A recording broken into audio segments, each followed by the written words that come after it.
তিনি পশ্চিমবাংলায় অশান্তি লাগাতে চান।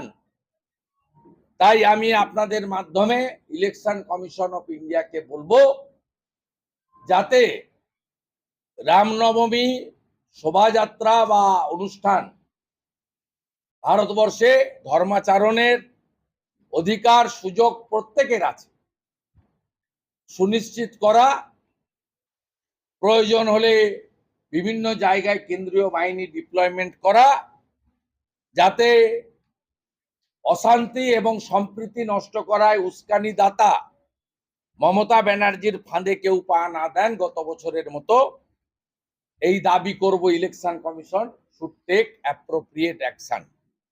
আগামীকাল বেলা 12টার সময় আমার উপস্থিতিতে বিজেপি ডেলিগেশন স্পেশাল পুলিশ অবজারভারের সঙ্গে কলকাতায় মিট করব।